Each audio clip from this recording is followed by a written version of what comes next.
Hey there, welcome back to the Kadara Woman podcast. I am your host, Lola Harris, and I am absolutely thrilled that you're joining us again for season 2's premiere. We're doing something special today. This is our very first video podcast episode. I know it's a little daunting, but we did it, and we just wanted to put a face to one of the amazing voices, so please be sure to watch this on our YouTube channel as well. Alright, so today I'm sitting down with someone who's not just a guest, but a dear friend of almost 2 decades, Ukonwa Ojo. From growing up in Nigeria to becoming a multiple award-winning powerhouse marketing executive at brands like Amazon Prime, MAC Cosmetics, CoverGirl, Ukonwa's story is one you wouldn't want to miss. We get real about what it's like to be the only one in the room, the moment she decided to walk away from the pinnacle of corporate success to follow her purpose. You guys, that story in itself is just amazing. And how she now is building multiple businesses that align with her deepest values. This conversation is so full of those, oh, I needed to hear that head nod that you do when you just hear something that resonates. And so whether you're climbing the corporate ladder, thinking about a major career change, or just trying to figure out how to stay authentic in spaces that weren't designed for you, I hope you listen in as we kick off season 2 with this inspiring conversation that might just change the way you think about your own journey. Hello, Ukonwa. How are you? Hi, Lola. How are you? I love the blue. Oh, thank you. Yes, and I'm sure I'm going to ask you. I did it for you. Oh, thank you. Colors, I love colors. And I'm sure I know where you got that from. You're probably can take a guess, yeah. I don't need it. That's right. Well, I am super, super excited that you're here. And, this is our very first video podcast for the Kadara Woman podcast. Oh so my God. I'm super excited to share this with you. And for the listeners and the viewers, we have viewers now, they probably don't know this, but we've been friends for 15 years now and counting. Oh my God, has it been that long? It's been that long. Oh, I know you don't have your grace. I'm my grace. I'm kind of grace for you. I'm kind of grace for you. And we've been there through each other's career milestones, life, just everything in between that. And I've seen you just rising over time.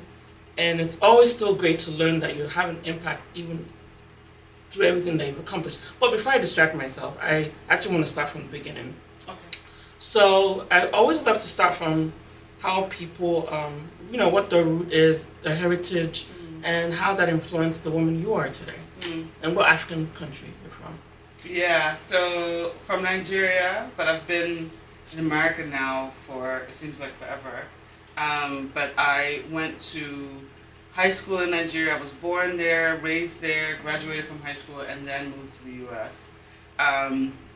And a lot of times people ask me, like, why do you say you're Nigerian American and not just say you're American? I was like, when you spend your formative years in a country, it forms so much of who you are that if you don't give people that context, they may not understand why you do certain things you do. Like, Nigerians are loud and boisterous or whatever. If I say I'm Nigerian American, you get that. If I just say I'm American, you may not understand like all those different nuances of my personality because I spent my formative years there.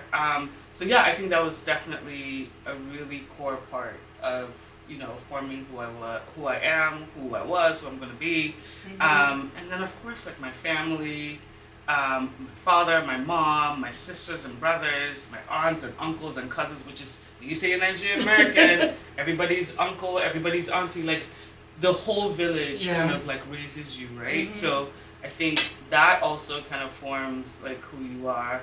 And of course, like most importantly, my faith, like my love of God, that has been the one consistent thing in my life. I have loved him and served him my entire life, and he's been so good to me. And I would say that has also really informed who I am today. So yeah, those are probably the three biggest rocks of my foundation. I love that. And I know you talked about coming to the U.S. when you were 15, right? Which is super early for a lot of people. Yeah. But I'm curious to know if you even remember that particular transition period, and if there's anything you haven't shared about that experience. Yeah, I mean, I think it's really hard when you come to a completely different country, and in my case, you do it by yourself, like you do it without your parents, and you basically have to like stand on your own 2 feet. Like you have to figure out how to navigate a completely new society, how to navigate new language. Like we speak English in Nigeria, but American English and the nuances of the language are completely different. I remember coming over to America and I had to type all my papers and I couldn't type. So I had to like it's the little thing. Like I have memories of learning how to type. Like I had to take a typing class. You didn't want to like do... Yeah, like literally I was like, I had to take a typing class and I was like, I've never really had to like type before, which is really weird because I think that, I don't even know if that's a good thing because you're like, how backwards is Nigeria that you didn't know how to type? We knew what we understood what was going on. I was like, we knew of computers, but I know now like Nigeria is such a technology hub and all of that, but back then, that was a transition, and like navigating like family and uncles and aunties and like all of that who were helping take care of me and not my parents, and I was so used to like being taken care of my parents. So yeah, like it was a really, really hard transition. But like I say, like God's been really faithful, and I think like I survived it all. You survived. I survived it, yeah, and I'm really grateful for that. Do you remember what you wanted to be when you were younger? Okay, so I had different phases. So the first thing I wanted to be was I wanted to be a musician, and I actually used the word musician. What instrument? I didn't even know. I just knew I wanted to be a musician. That was the first thing I actually articulated with my mouth that I wanted to be. And my grandfather was like, kind of like Whitney Houston, like, hail to the na, to the na, na, na. Like, he was like, no. Like, no granddaughter of mine is going to be a musician. And I was like, really? Okay, then I better figure out something else that I was going to be. And so once I realized, okay, that was not going to be an option, then the rest of my family thought I should be a lawyer because I was always very outspoken. I was always very good at advocating for myself or whoever I chose to advocate for at that particular point in time. And so they were all so sure that I should be a lawyer. And I considered being a lawyer, but I actually ended up studying, I was good at math, and I actually ended up studying finance. Because when I was growing up, I would work for my dad, and I worked in the finance department. And I worked in the accounting and finance department. And so I got very comfortable with like accounting and finance and all of that. And so when I went to college and I had to pick a major, I was like, oh, I've actually done this. And so I kind of defaulted to what I could do versus what I would be great at. And it didn't take long for me to realize, while I can do this, I don't know that I want to do this for the rest of my life. And I had to then like go a lot deeper to then figure out, okay, if it's not that, then what is it going to be? And that was a whole process of like trying to figure that out. Which we'll probably get to that. And I think it's important to touch on the fact that a lot of us do what we're good at, especially when we come to the States for education. Because that was similar to me. I was good at math and chemistry, and I went the chemical engineering route. Which, looking back now, I have no business on that track. I don't know what I was doing over there. And it's because of we just think that's what we're supposed to do. And to your point about being a musician, no one's going to approve that. I mean, now they're a little bit more lenient because of Afrobeats and everything. Yeah. But you had to be one of the major 4, right? Yeah. Lawyer, accountant, doctor, engineer, and then you sign off. Be doctor. Yeah, now I can't stand blood. Actually, I took pre-med. No, I cannot side the side of blood. I am a complete germaphobe. So that I ruled off like right away. I was like, okay, not doctors. So then what else is left? But you were exposed to entrepreneurship, which we'll get to in a second, because you said you worked at your dad's company. Yeah. In finance. My dad was an entrepreneur. My mom was an entrepreneur. My grandparents on both sides were entrepreneurs. So I'm the weird one actually for working in corporate. Like they were like, oh, okay, if that's what you want to do, go for it. But I definitely come from like a long line of people who were entrepreneurs. And so that, I feel like that is in my DNA, was in my DNA. I kind of like pushed it away and I did the smart thing. It's like, I'm going to do what's going to get me a job. Because when you move here without your parents, like you want to make sure that you can stand on your own 2 feet and you do what you know will work. Right. And I knew that if I did accounting and finance, I knew I would get a job and that I would be independent and I'll be able to take care of myself. All the other things I wasn't sure, but I knew that would work, and it worked. Like I went to undergrad and I got a job right out of school, and I got a really well-paying job right out of school, and so I was like, yeah, it did what it was supposed to do, you know? Yeah. And then your undergrad was accounting and finance, right? Yeah. And then you went back and got an MBA from Kellogg, and then that pretty much launched your marketing career, which you spent 27 years. And if I may, I think we talked about, we haven't talked about it, but you had notable positions, including Global Chief Marketing Officer of Amazon Prime, MAC Cosmetics, CoverGirl, and of course General Mills, which is where we met ages ago, a long time ago. But I want to ask you more about the moments in between all those headlines, right? And I'm curious to know if there's anything challenging that you were going through behind the scenes and how you overcame it. Yeah, I think the biggest thing was going through corporate America and being very notably different. So a lot of people celebrate, and I tell people this all the time, a lot of people celebrate when you are the first. Oh my God, first Black woman to do this, first woman to do this, first Black person to do this.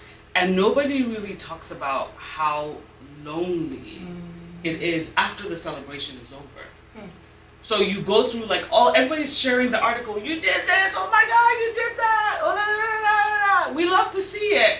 And then the celebration dies down, and then you walk into the room and you are the only one. And when stuff hits the fan, there's nobody to go to, or you don't know if you can trust them.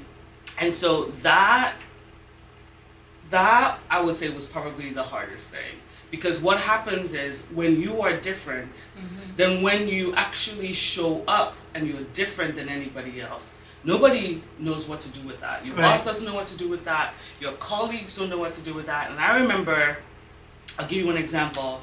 I'm talking to a boss of mine, and at one of the roles that everybody celebrated that I was in. And I remember when we did my performance review, and they go, oh my God, the results that you have driven in the last year, I have never seen anybody do something like this so quickly. I literally have never seen it. It is just, and I'm like, oh my God, that's amazing. I'm crushing it. And he's like, and he goes on and on and on, and I'm feeling, and then all Black people know the but. And so it's like, you're like, this is amazing. I love this. And then the but comes. Oh my goodness. Right. And then the but comes. And what's on the other hand? And it's like, everybody knows that pit and there's so much. And they're like, but there are all these other things that we would love for you to fix. If you could do this differently and do this differently. Was that with your personality? And a lot of those are personality driven. If you could fix this, and you could do this, and you could do this, and you could do this, and you could do that. And what saved me was I read this book by Miles Monroe. I think it's called In Pursuit of Purpose. I recommend that book to everybody. And that book saved me.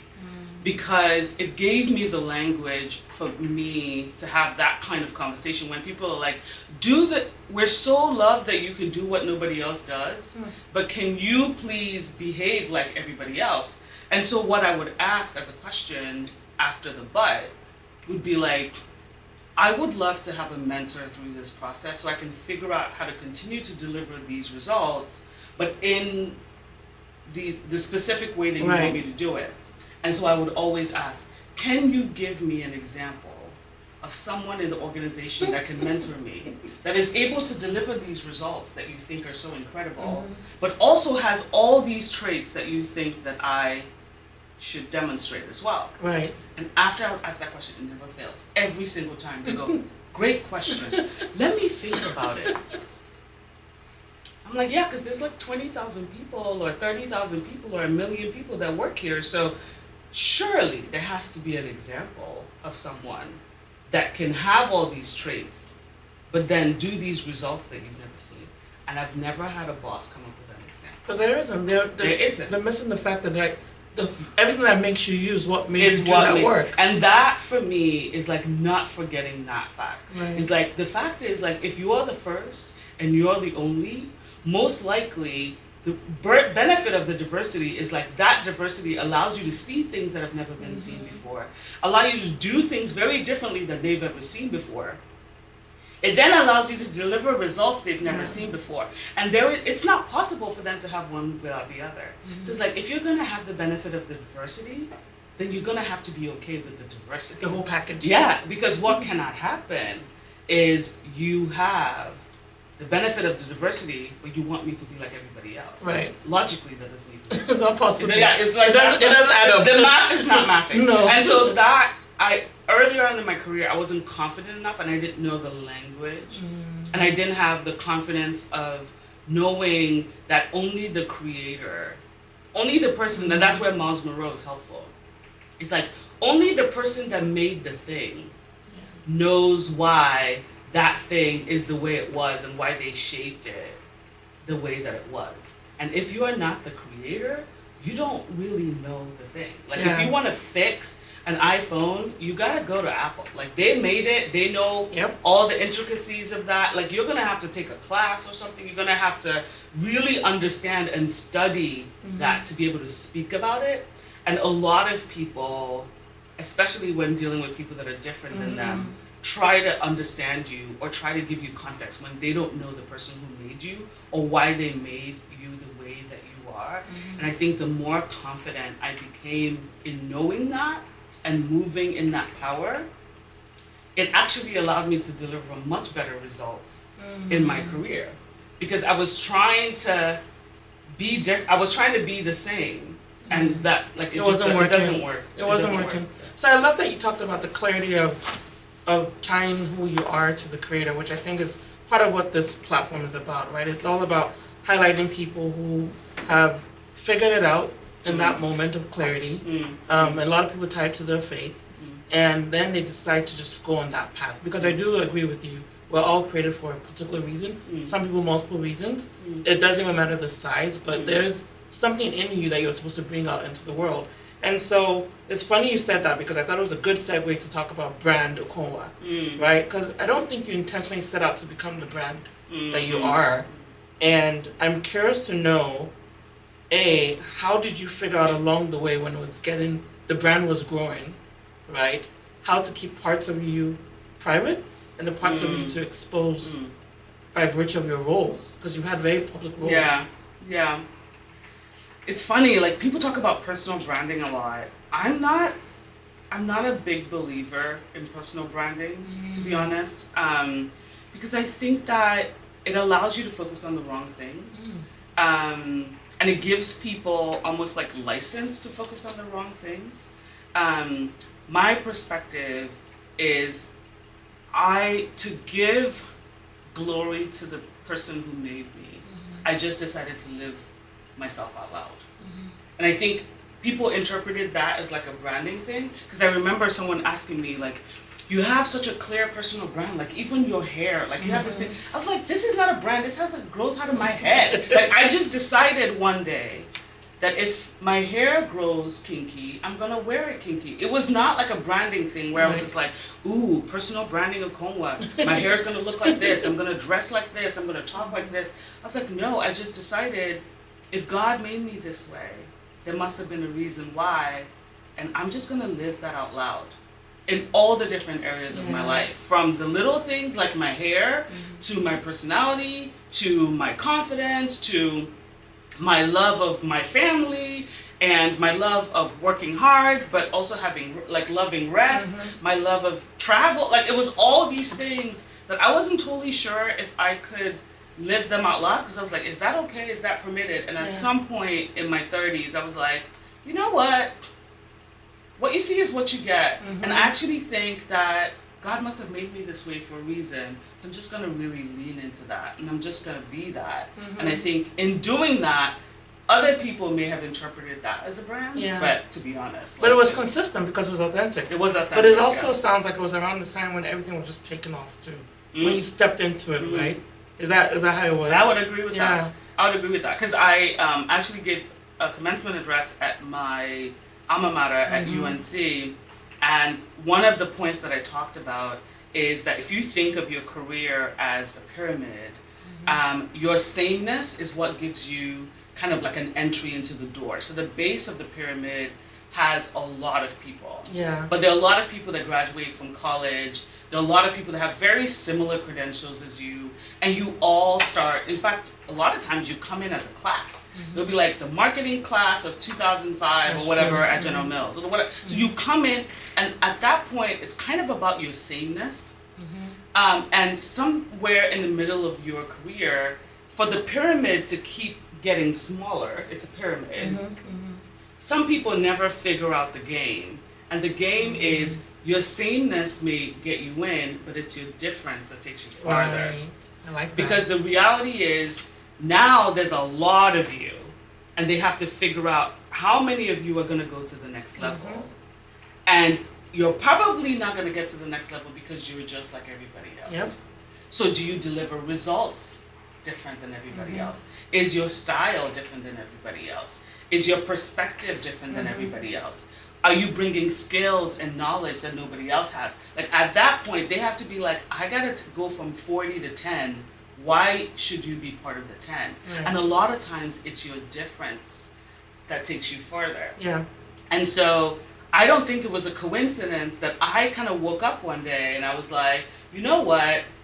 I've tried the other way, and it's given me a lot of heartache, and it's given me a lot of frustration, and it's led me to kind of doubt myself. And I'm going to just decide that I don't think God made a mistake when he made me. And if people want me, they're going to have to take everything that God made. The good, the bad, the everything.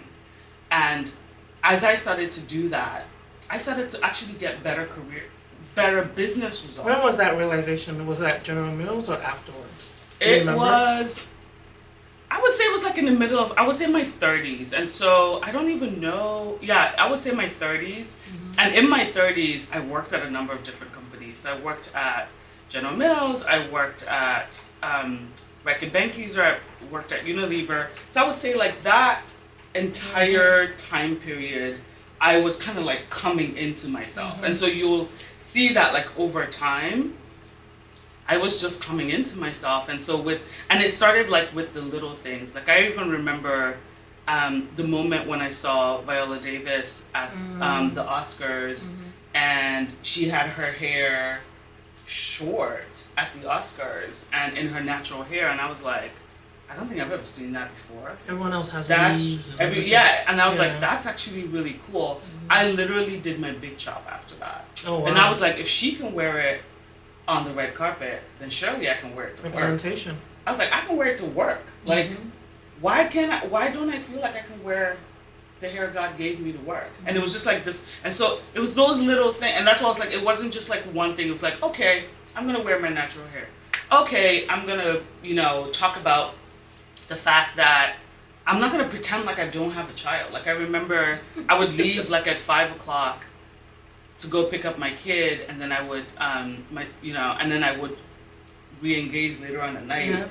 And I, in the beginning, you try to like pretend like you don't have a child, like you're just gonna like work like because of the pressures of the job. Oh yeah, you want to work like everybody else works, and then you're like, no, actually, this doesn't work because I literally have to go pick up my kid. And so being very upfront about the fact that I'm gonna go pick up my kid. If I still have stuff to do, I'll do it. Right. After he's eaten, he's gone to bed, whatever, I'll re-engage. But like, I'm gonna stop kind of trying to like maybe get a nanny to pick up my kid so that to you don't think that I have a kid. Because like something is happening like behind the scenes and it's invincible. And it's a part of you. Yeah, a very important part of me that I pray to God for, by the way. And so I'm like, no, I'm gonna be like, I have a child, I have to go pick him up, and I will go do that, and I will make sure he's taken care of. And after that, I will get back on, and I'll make sure you have what you need to. And deliver results. And deliver the result. I will always deliver the result. But even those little things, all of a sudden, like that starts to endear you to people, because now people on your team are like, oh my God, thank you, I can be a mom too. Exactly. Because I was hiding the fact that I was a mom. Thank you for being a mom out loud so that I can be a mom out loud. And it's like, it's one little thing after another. It's the hair, it's the mom, it's the, the love of your spouse. Like, it's your all these little, your faith. Like, it's all these things that you feel like you kind of have to hide because you're trying to be like everybody else. And at some point, you go, no, I'm gonna live my life out loud.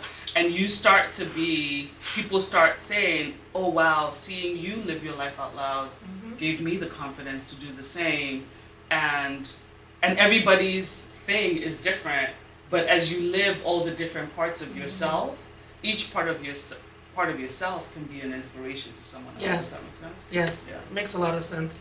So I do remember you, when you were, I think it was at Amazon, and you got an opportunity to go back to Nigeria in that role. And I just thought that was such a full circle moment because you also got to go back to your high school. Yeah, I did. And do you remember going back in a corporate role to your high school?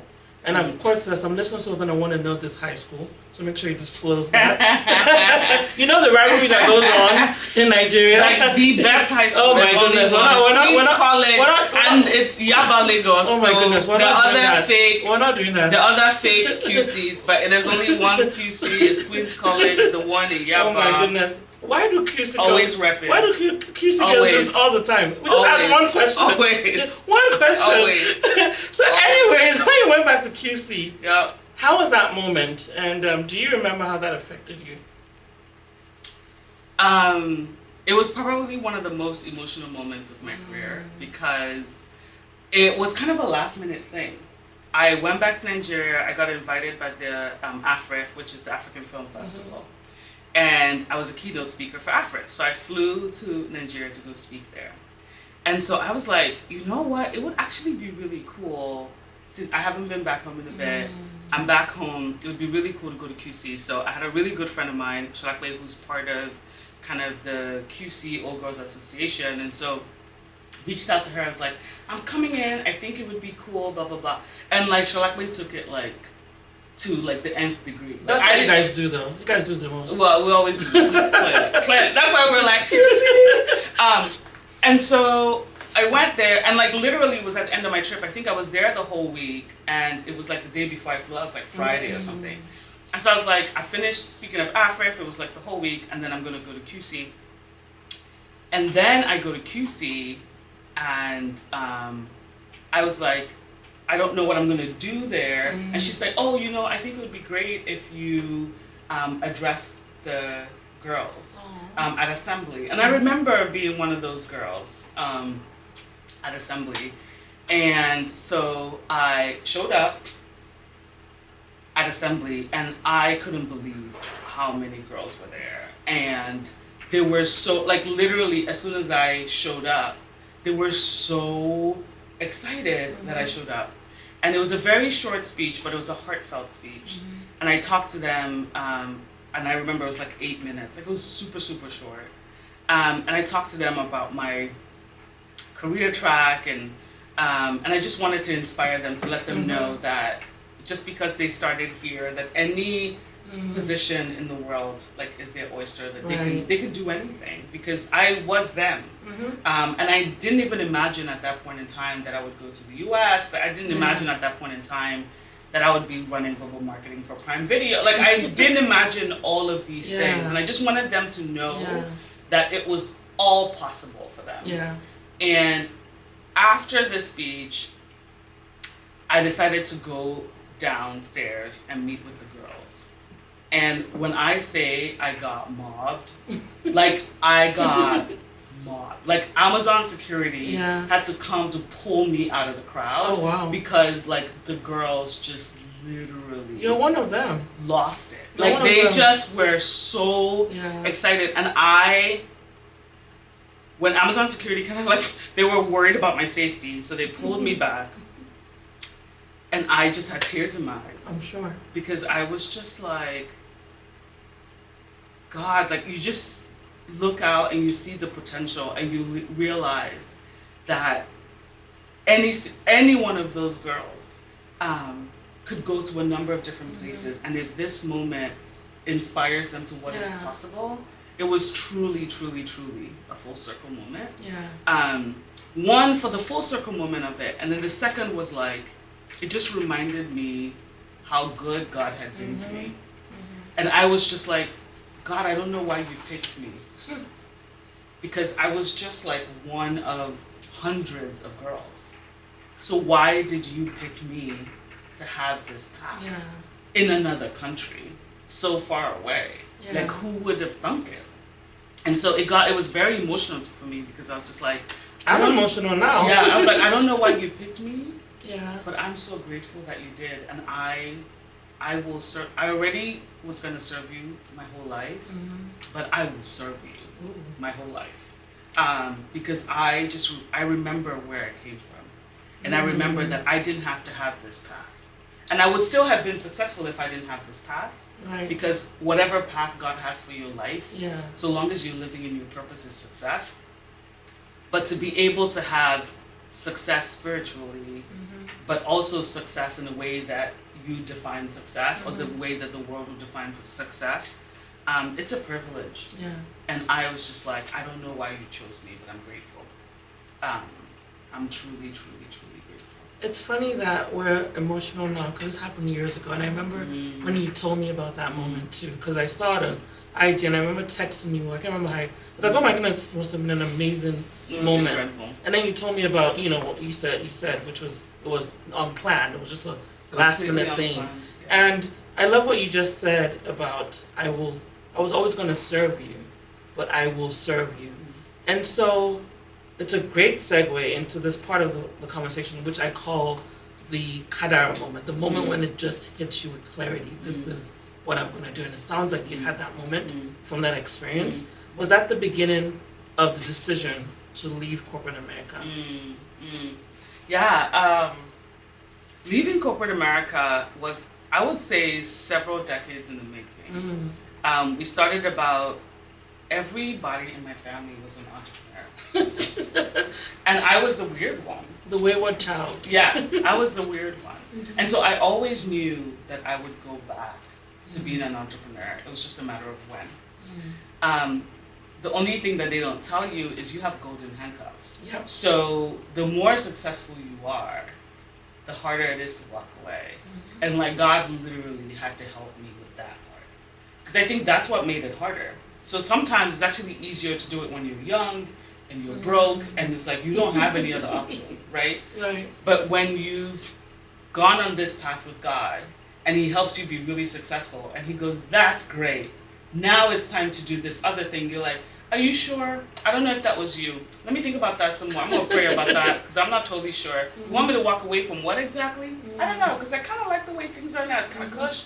And so that's when it gets really, really difficult. But there were so many kind of markers along the way that made it clear that not only was I supposed to go back to being an entrepreneur, it made the timing very clear. What were one of those markers? If you want to share. Yeah. There were a lot of them. I would say, I'm trying to see what aspects of it I want to share. So one, I was a part of the Henry Crown Fellowship. Okay.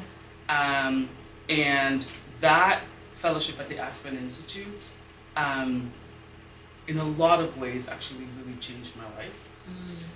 Because they talk about like going from success to significance, because they give you the tools to make that transition.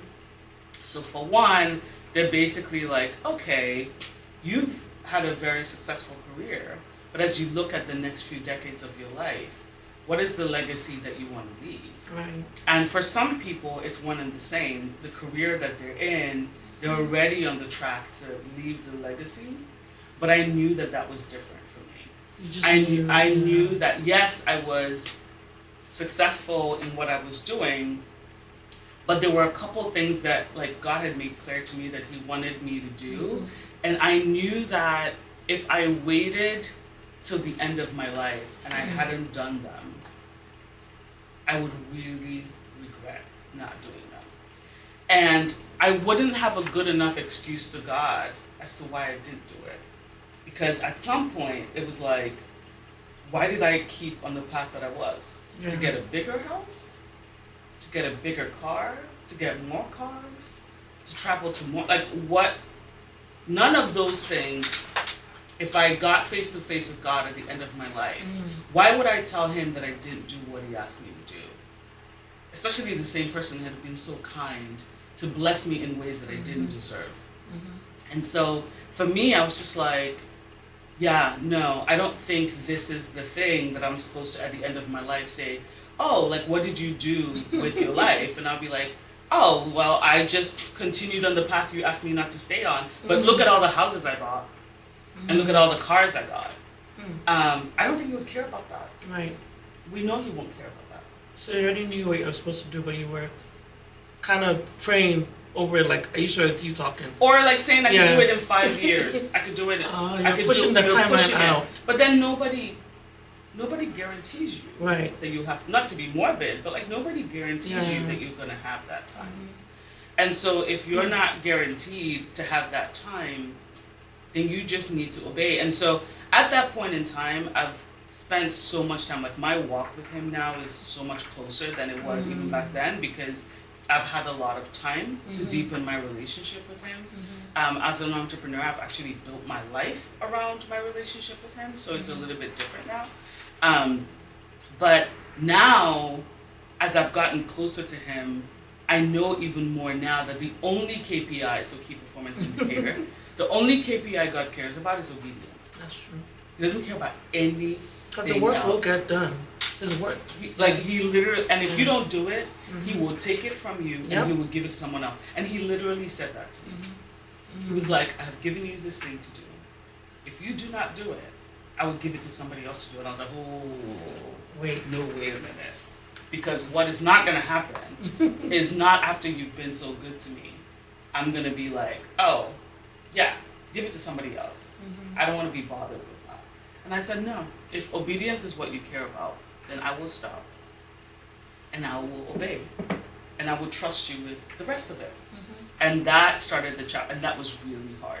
And so like laying down... It was hard because of the golden handcuffs, right? Because of the golden handcuffs. It was hard because the reality is you have to lay aside your selfish ambition.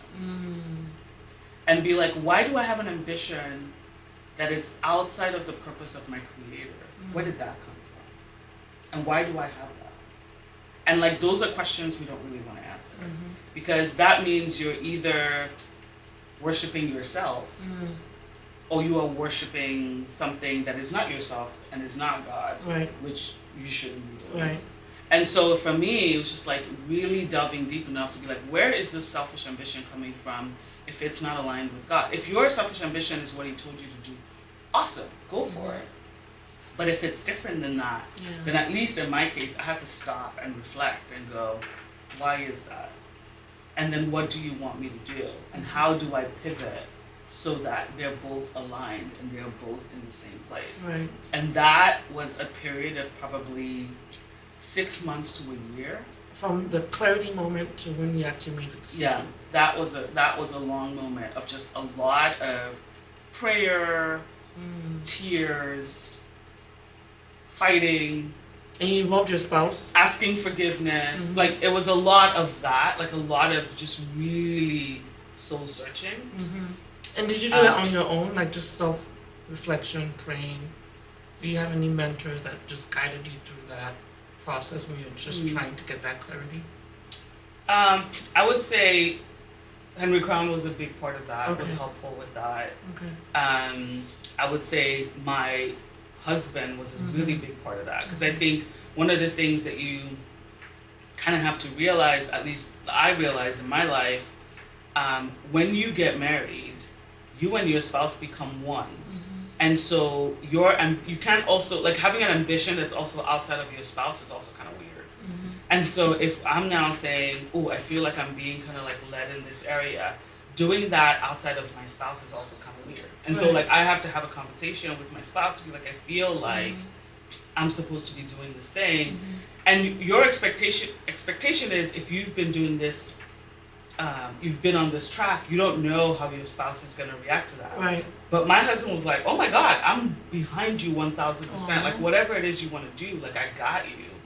And so being able to make that transition together as partners and as friends and as husband and wife, he was definitely a core part of that. My sisters, I'm so close to my sisters, and their counsel They were definitely part of that. My dad, like, yeah, my mom is passed away, but definitely my dad. But yeah, a lot of people that have been part of my personal board of directors really my whole life. The direction came from God, but the counsel, as you kind of pivot, you get counsel along the way from people that you respect and that you trust, and you know, like, want the best for you. And so being unafraid to ask for that help and to get that help.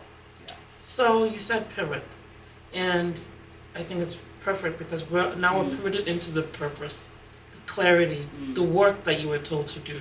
And I know you have a lot of dreams. We all have a lot of dreams, actually. So how did you figure out the first one to tackle? Yeah, and what was the first one that you were like, okay, I made a decision, I'm leaving corporate, I'm leaving at the pinnacle of my career. And everybody around you was probably thinking, are you crazy? And you're like, no, I've done the work, it took me a couple of months to get there. Now, what am I going to do first? How did you figure that out? And what was it? Yeah.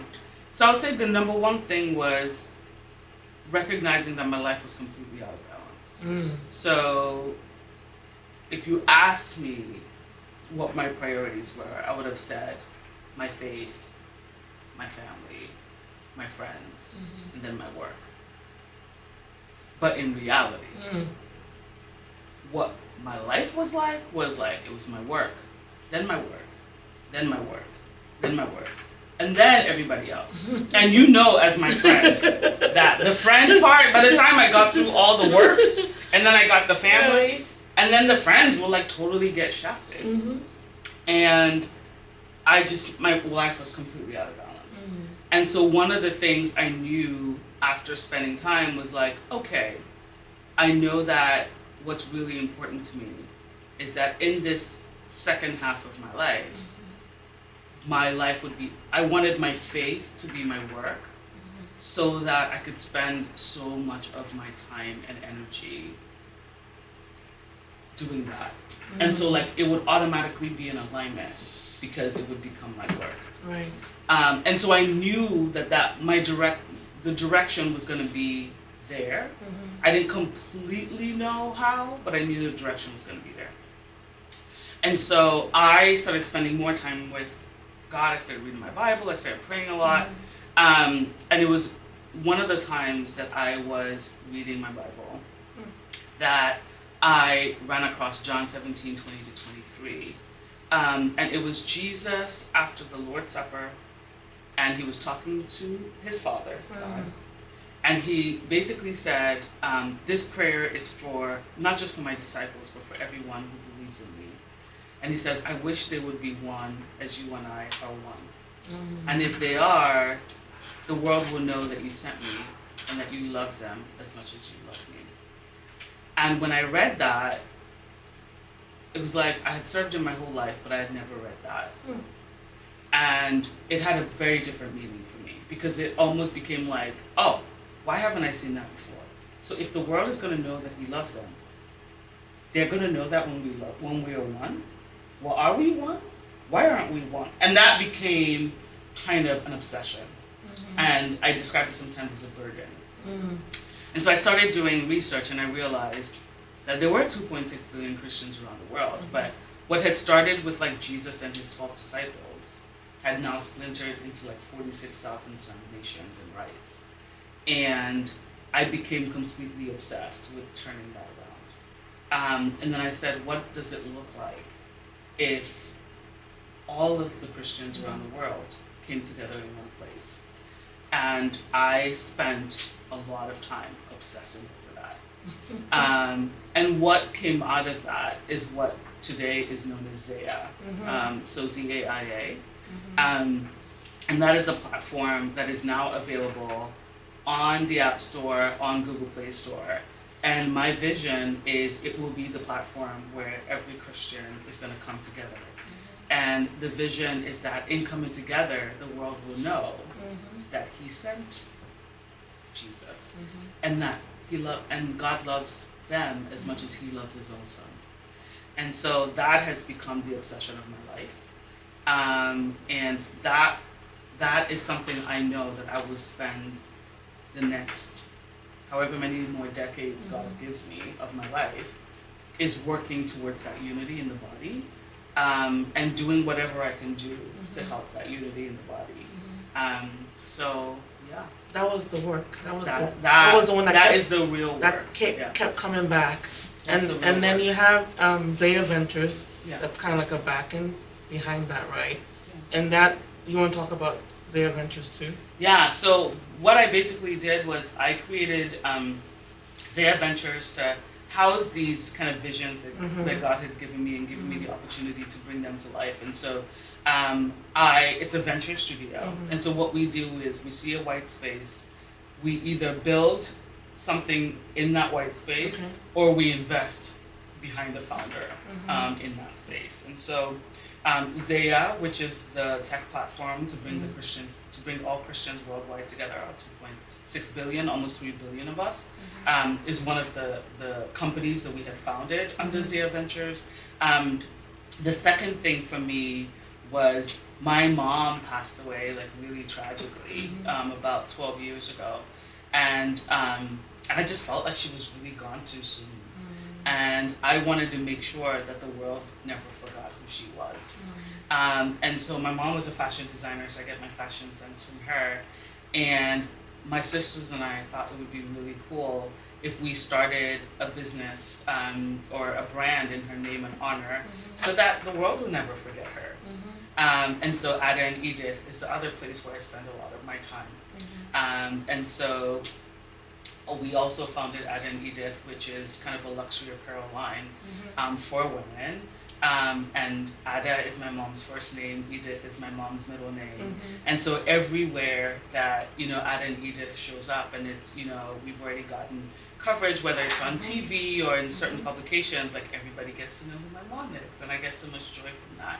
But wait, we're not gonna go, you're not just gonna skim, what are we wearing right now? Yes, Ada and Edith. Yes, and I'm repping this is Ada and Edith as well. And I remember actually when you told me about Ada and Edith, you were sketching designs, and I remember saying, I hope there's gonna be yellow in one of your creations, because that's my favorite color. She loves yellow. And she came. This is why it's good to have a friend who's a fashion designer, because you can just make demands. Demands, by the way, because there are a lot of things she's created. I'm like, are you gonna make yellow? But yes, I wanted to acknowledge that we're both wearing Ada and Edith, and I thought it worked. It just worked, and so. Thank you for listening to. See, did you know when we were sketching that this would come? Exactly. No. See, you never know. You never know. Lean into it, and exactly. It happens like it happens. So Ada and Edith happened. It's almost a year old, right? A year, yeah. It's already, and you already got a lot of press in Houston, actually. Yeah. And actually, not just in Houston, around the U.S. Around as the well. U.S., yeah. And it's quality clothes, and it's actually very. I loved how thoughtful you were about that line, because you literally were just like, it's for the woman who's a woman today. It's not, we all know about the Spanx and all the things we're trying to hold together. And this is comfortable clothes. I'm not exaggerating. And so it's very, very thoughtful clothes. Yes. And then there was the Ventures, which also does technology investments, right? And I know you have a certain underrepresented communities that you invest in, right? Yeah, so there's kind of two aspects of what we do. So one is investing behind the companies that we're building. So Zaia is one, the tech platform for Christians. Ada and Edith is the second. And then the third bucket is we want to get behind underrepresented founders.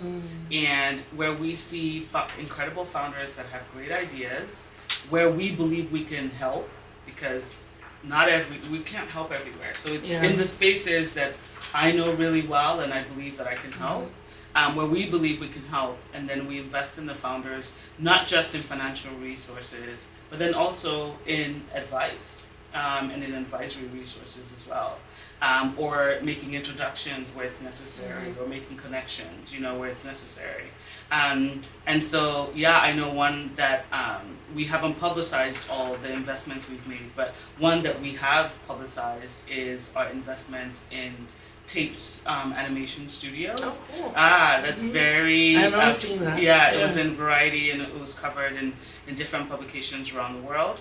And that's really about taking African stories to the world. And obviously, having worked on movies and TV shows at Amazon Prime Video, when I met Adeoye, who's the founder and the CEO, I just thought they had a really compelling vision, and I wanted to be a part of it, and I thought that I could help them on that journey. So they're already doing an incredible job, but it's fantastic to kind of go along the ride, with them and help them however they need help on their journey to take African stories to the world. So I'm super excited about that as well. So let's just track this. In the last couple of years, you've pretty much given birth to 3 business babies.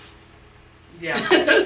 Ventures, Zaia Ventures, Zaia App, and then Ada and Edith. Yeah. And then they're just all toddling right now, which is amazing. Yeah. And so you basically went from 1 to multiple. Yeah. That means there's probably more coming out. So I guess you just have to stay tuned. Yeah. So what has been the hardest thing you had to learn becoming an entrepreneur?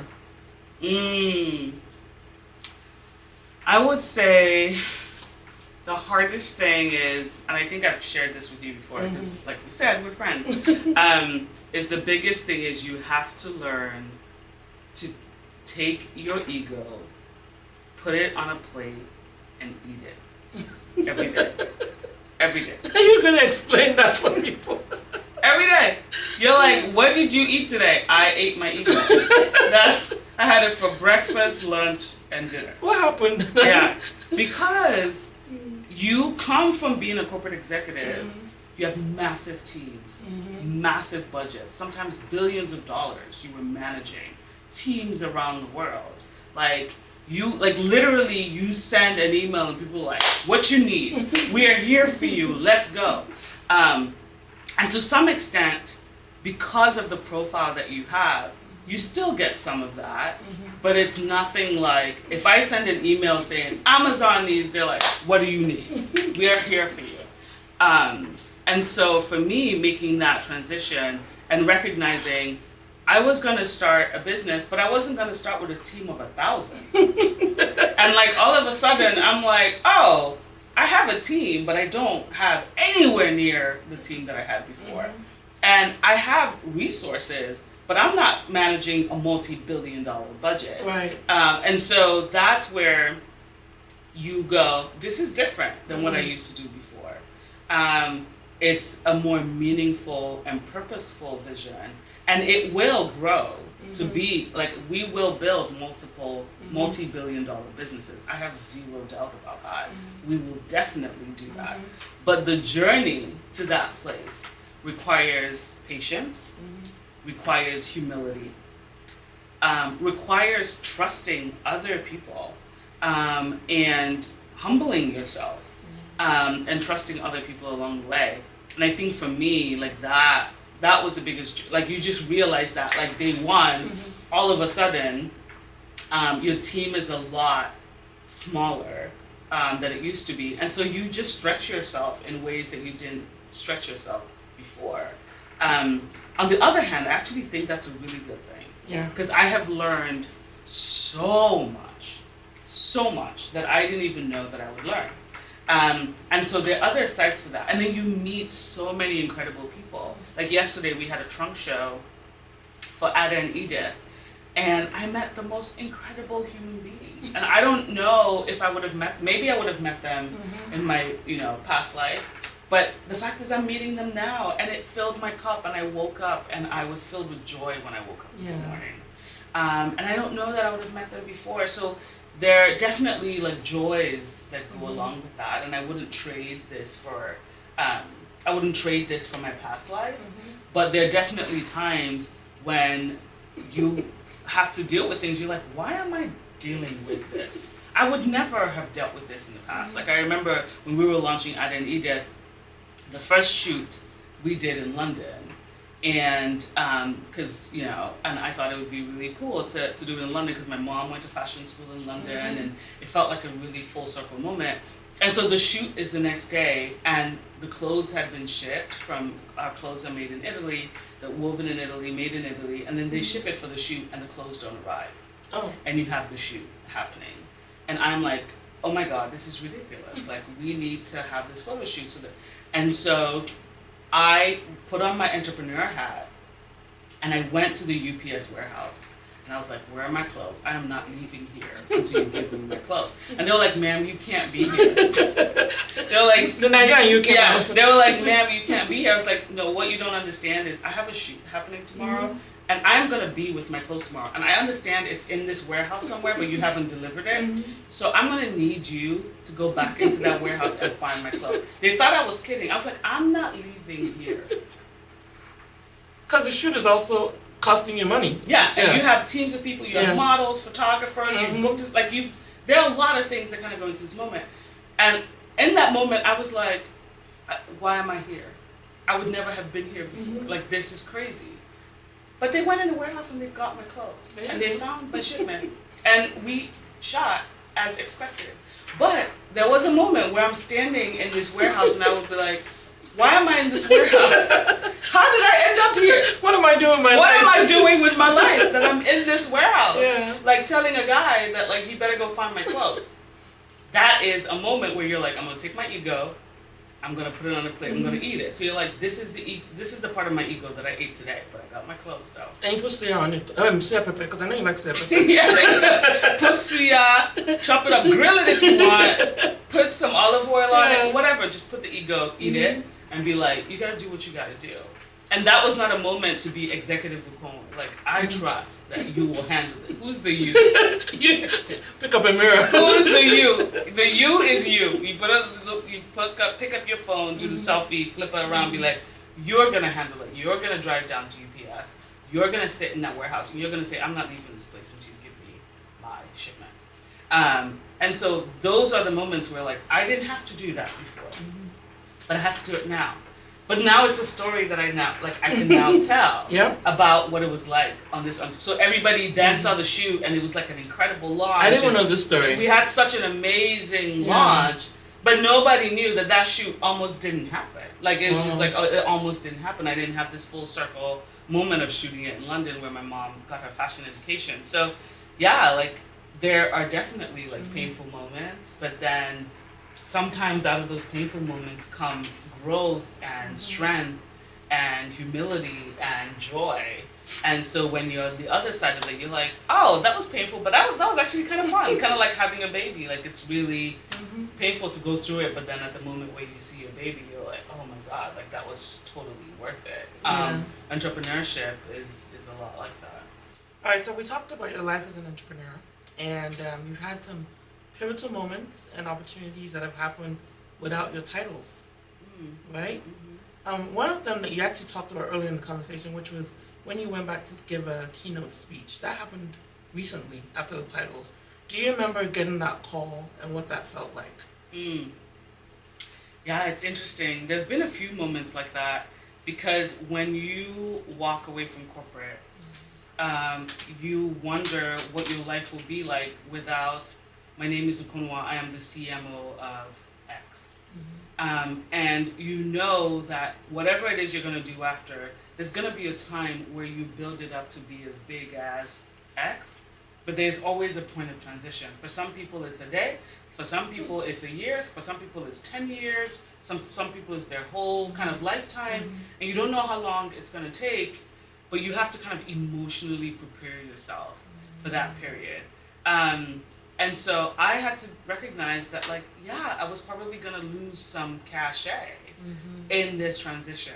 And for some people, that kind of keeps them from going into their purpose, because they don't want to deal with that transition, that murky, yucky bit, like in the middle, that transition point. They don't want to go through that.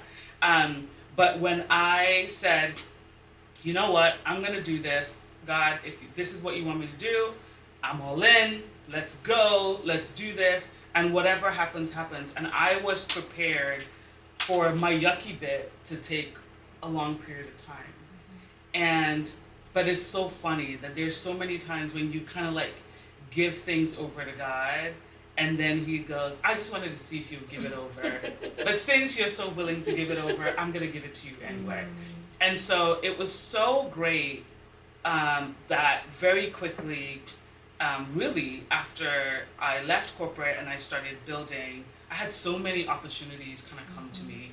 When UNC came to me and said, would you give our commencement address? And they billed me as Ukonwa CEO of Zaia Ventures. I was like, oh my God, like I'm giving my commencement address as an entrepreneur. I'm being billed as what I'm creating. And that was such a powerful moment for me. And it was incredible. And talk about another, full circle moment, to be standing. I didn't even go to my graduation.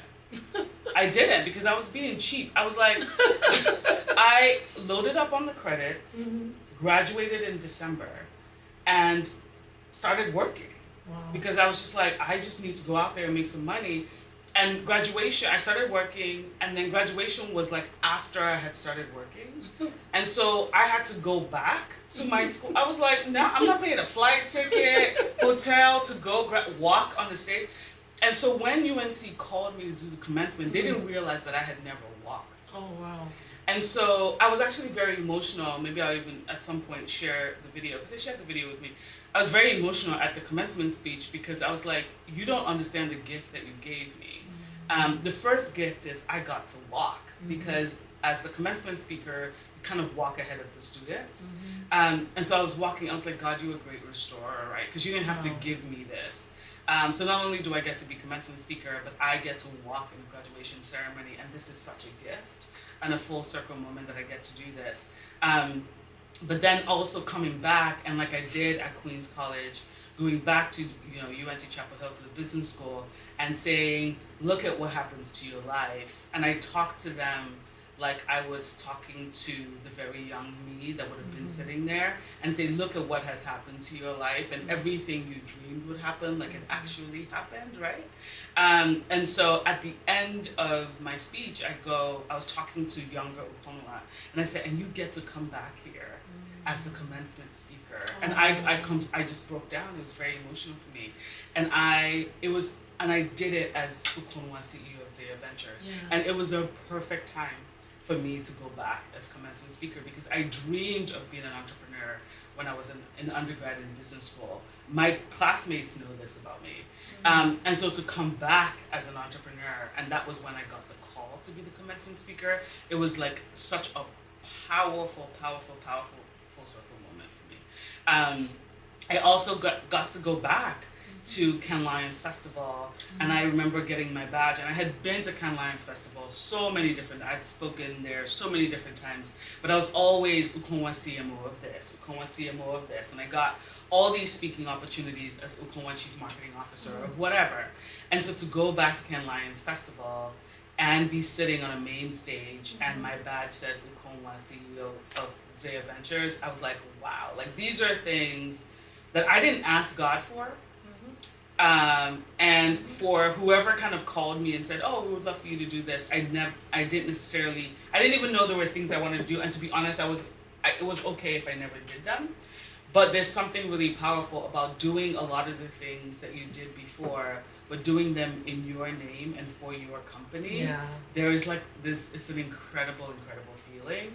And it was very validating in that moment to have those kind of, and be able to talk about topics that were about your current journey, not necessarily what you used to do, and just continue to add value to the world, but doing it on your journey, on your terms, is incredibly powerful. I love that, because, and that was why I wanted you to talk about. I didn't even know about the bit that you didn't walk. I didn't. For your first, your first degree. I did not. I did not. I mean, I can see making that decision to back then, so I understand that. Yeah, you gotta do what you gotta do. And I think it's actually worthwhile to say that you've actually spoken at Kellogg too, where you got your MBA. Yeah, but it was under the billing of your titles. Your other titles. I did. Yeah. So I figured the UNC moment would be more impactful, because, like you said, you're building this. It's your. Well, it's so funny. So I'm on the advertising for Kellogg. So like the Kellogg MBA, like when you see an ad from Kellogg, like, I'm actually one of the people that they feature in their ad.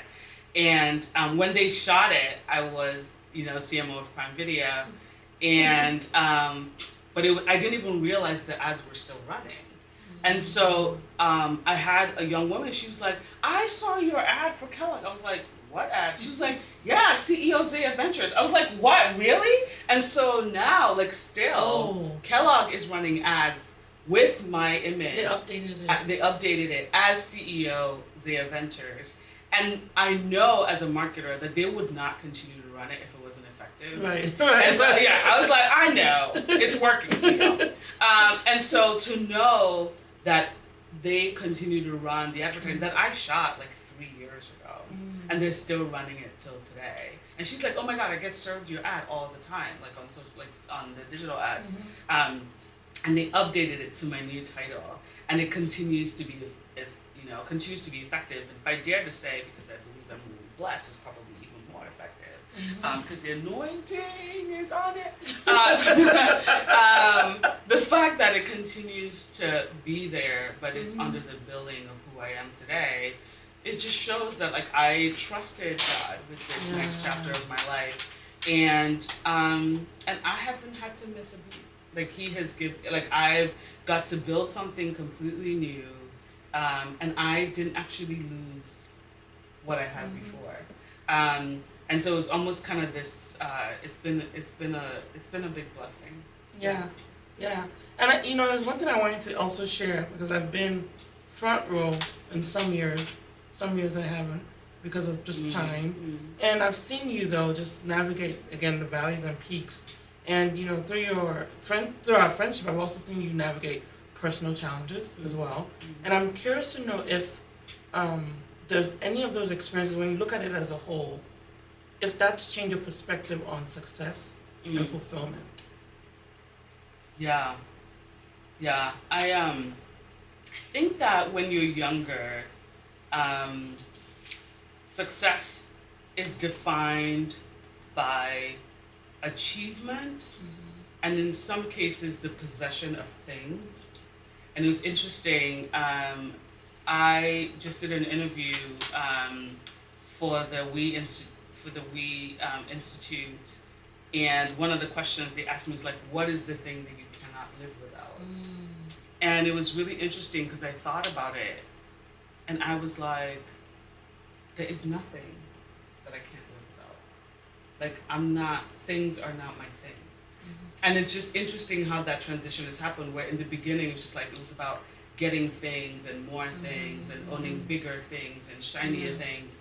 And I'm now at a place in my life where I've been blessed with things and I'm very grateful for them. But there's nothing in my life, no physical thing in my life that I would not be comfortable giving up. I was like, what would, I think the way I actually answered that question was like, what I can't live without, like my husband is my rock, and so it becomes more about like the people that you love, and like the people that surround you, and like my faith that gives me meaning and gives me a reason to get up every day, and like those for me are the things that have like eternal significance and like long-term significance. Those are the things that really mean a lot to me right now. And the things that I thought would have meant so much to me when I was younger, and I worked so hard so I could buy them and collect them. After a while, I was like, I mean, I drive a nice car, but even if I didn't drive this car, I wouldn't care. I love my house, but to be honest, like I went on vacation, my husband, he was cracking up about this. Like we went on vacation in Italy, and we stayed in this the cutest little kind of cave house in a rock that had like 2 bedrooms, and I was like, I could live here. And he's like, what? And I was like, I could totally live here. I would be so happy here. Just me, you, like our kid, and like, like in this 2-bedroom in the rock. He's like, you have lost your mind. But he shut it down real quick. But I wasn't kidding. Like I could live there. Like I think I'm at a point in my life where like the things that give me joy, like being in beautiful places and learning new things with the people that I love, like that's what gives me joy, and it actually doesn't cost a lot. And so it's just interesting how you work your whole life for something, and then you kind of get it, and you're like, I don't know, actually, the journey is a lot more fun. The experiences are a lot more fun. The people that I get to do it with, like those are the people that I never want to give up. Like those are the people that want to share my life and my experiences with, and all this other stuff I could lose. Materialistic stuff. It's all like materialistic stuff. Like I was like, jewelry, car, like who cares? Like I honestly, genuinely, like who cares? So yeah, I think obviously it took me decades to learn this. But if I can shortcut it for anybody who is like literally killing themselves to get these things, it's not worth it. Yeah. It really isn't worth it. If you have a partner that you love, like just love them, and protect your relationship. One of the things also that I said in the commencement speech is love is worth fighting for. And so if you have love and you have found love and it is good love and it is healthy love, spend your energy fighting for that. I would rather you spend your waking moments pouring into that love than pouring into things that, or to acquire things that don't matter. That is good advice. Yeah. So looking back, what would you say now? Because now you have all these different chapters. Do you think you can? Do you see a common thread that's been consistent? Of course, your faith has always been there. Yeah, that's. But it's evolved over time. Yeah. But like, has there been a part of you that's just shown up consistently without you even knowing it? When you look back on all the chapters of your life. Today? Yeah, it's funny. Like my friends that have been my friends for a long time, they were like, "You have not changed at all." so I think that I have been consistent through it all, and sometimes it got me in trouble because I wasn't willing to change who I was, or bend or break who I was to fit whatever situation I was in the moment. I've always been very dogged about that. There are a lot of things that I'm flexible about. I just a friend of mine, Julia, I think she did a TED Talk that's actually really brilliant, and she talks about knowing what your core is versus your flex. And so I think for me, the parts of me that make the core of me, I didn't have Julia's language, but that has been clear for me for a really long time. And once I have that, I'm actually willing to flex a lot. Right. So I can flex on a number of different things. Like people look at my career and they're like, you worked in beauty, then now you're in fashion, and then you also worked in entertainment. Like I've lived in like different continents, and I've traveled to like 50 countries. Like I'm willing to flex on a lot of things and a lot of personalities and a lot of, but my core though, my core has been inflexible. And I didn't have the language. Like Julia didn't give, I just met, Julia, and like now I know the language from her TED Talk, and I told her, I was like, this is brilliant. I wish I knew this earlier. But that core has been consistent throughout my life. And then outside of that core, I'm incredibly flexible. I'm like, where do you want to eat tonight? Wherever you want to go. Like I'll wear whatever, I'll travel wherever, I'll eat almost whatever. I will work with whoever, I will, switch jobs if I need to, industries, like all of that's been flexed, but the core of what makes me me, the core that makes it possible to be who God put me on this earth to be, and all the different aspects of that, I have been incredibly inflexible on those.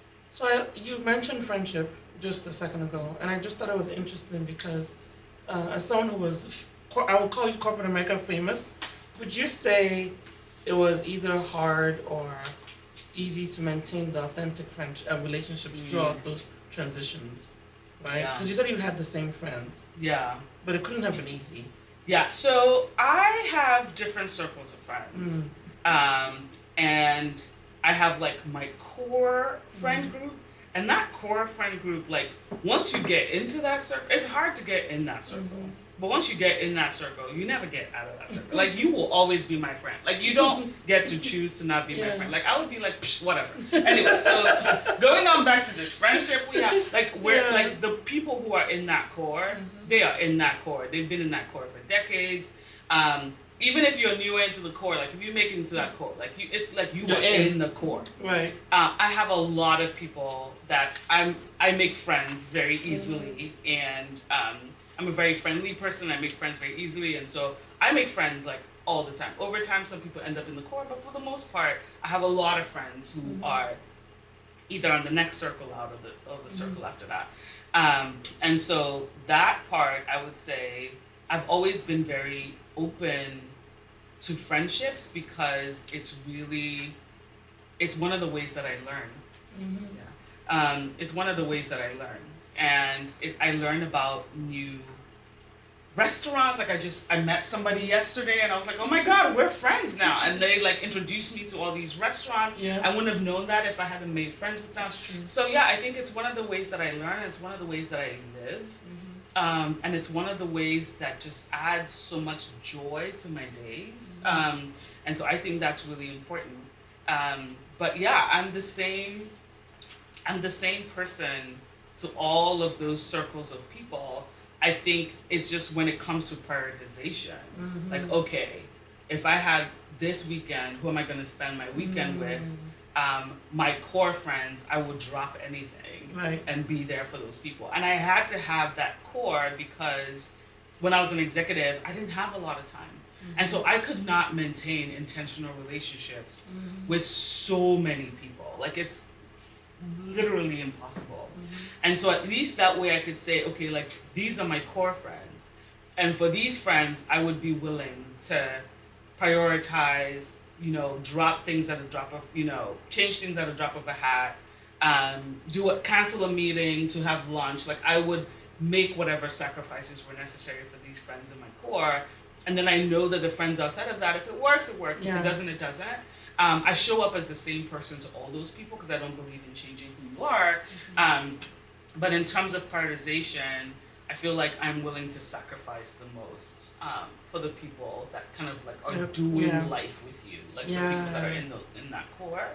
And I've found that to it's really helped me kind of navigate. But I make friends all the time, and you know this. I'll be like, I just made this friend, and like, now we're gonna go to this event. You're like, who is this person? When did you meet? I was like, you're gonna love her. Let's and go. we do. And we do. It works out. That works. Yeah, it works. I'm like, trust me, you're gonna love it. We're gonna have fun. And yeah, like that's the joy of life. Like that's the absolute joy of life, and being open to all of those interconnections that you make with people throughout the day, and all the joy and the experiences and the richness that brings to your life. I think that's incredibly valuable, and I hope that continues to be a part of my life for as long as I live. So all right, we're going to switch gears now, and we're going to go into the final part of this interview, which is the lightning round. And so... Okay.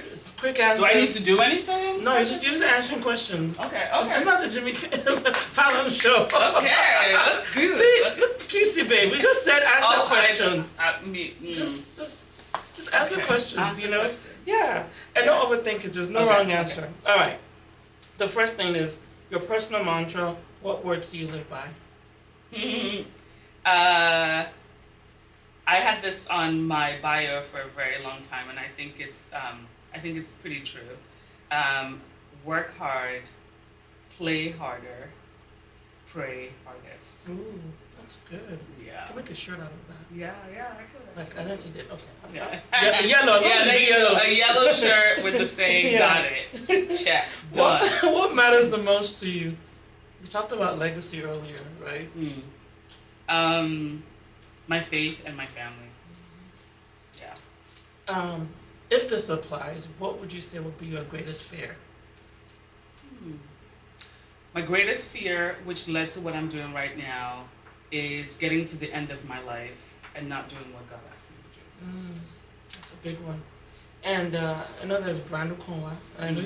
It's funny you said earlier that you don't believe in personal branding. That's going to be an interesting one for an executive marketer to say that. But if you could describe yourself as the Kadara woman.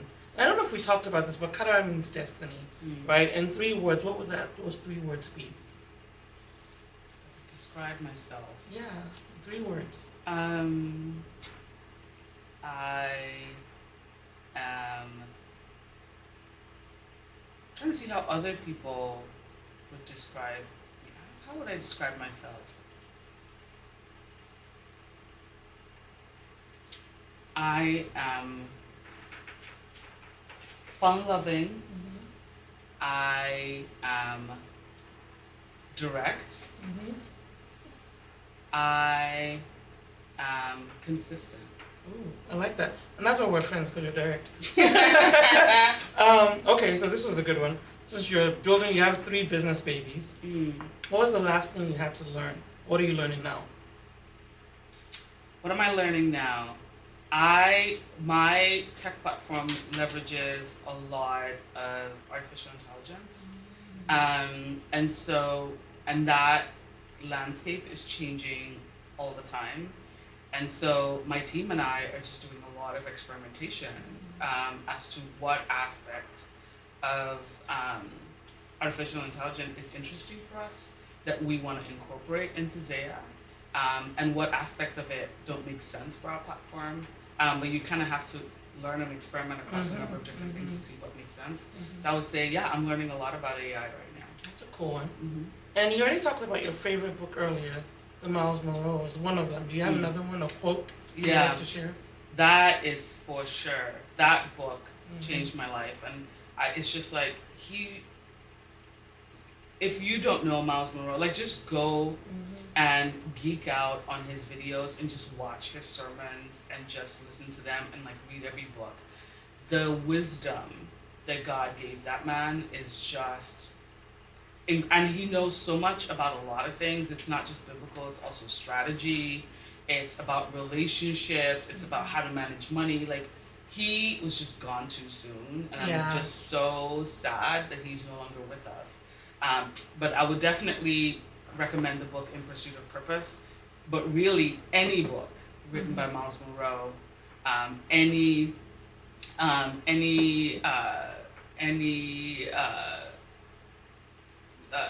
video that he's, any podcast, like anything that he's done, was podcasted when available back then. But anything that you could get your hands on, Miles Monroe, I would say. Yeah, I agree. That's a good one. And actually, I didn't know about that book that you told me about. You told me about the book, funny enough, because I bought it after you told me about it. Oh, really? Because I think we did a book exchange. We did, like, I told you about it. Yeah, because you told me about Chase the Lion, which that was a good one. Yeah. All right, so, well, this is good. So if you could go back in time, what would you tell your 20-year-old self? And she's already in America, so. Yeah, I tell my 20-year-old self, I'd be like, girl, it's gonna be okay. Like, just chill.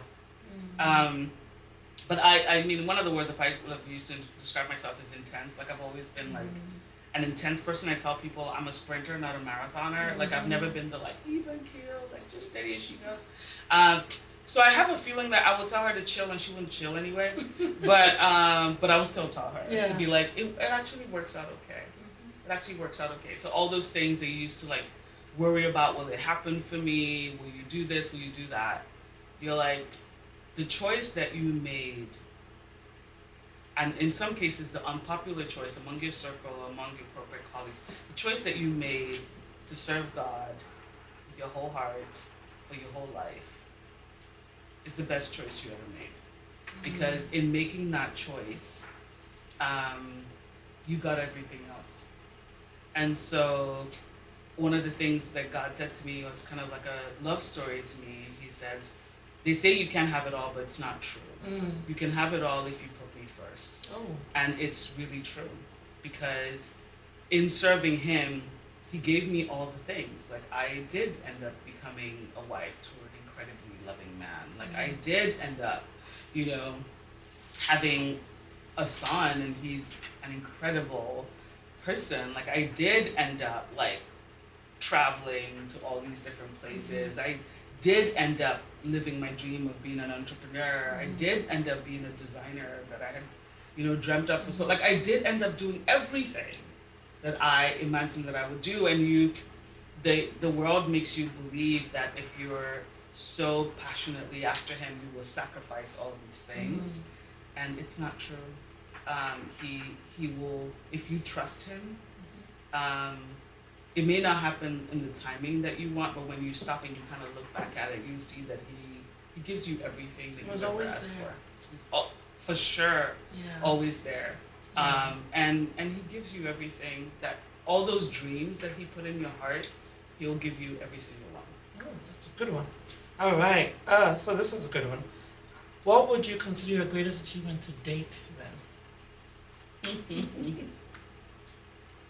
Being the wife of Mr. Ojo. Ooh. Yeah. Oh. Yeah. I'm gonna make sure you watch this part. All right. And then looking back, what would you say about destiny and pursuing your purpose?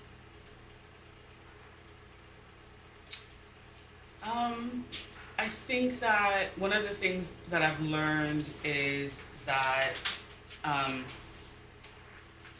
we always think of achieving our destiny like it's a pursuit, and we always assume that it's gonna take a lot of hard work. But kind of the visual that I've been using for my life is following my purpose and following my destiny. It's almost been like floating in a river, where the river has momentum and it has current. But if you actually flow with the current, you can get to your destination, but with a lot of kind of like joy and without a lot of exertion. And so I've learned that like the easiest path in life actually is following your destiny. Is following the current. What is hard is knowing that you're supposed to be doing something else. You know the current is going this way, but you're trying to go that way. That is the quickest way to exertion and exhaustion. Right. It's exertion and it's exhaustion. And what I would challenge you to do is follow, and you will discover, like, it's not like, this is my purpose, like, just follow the path.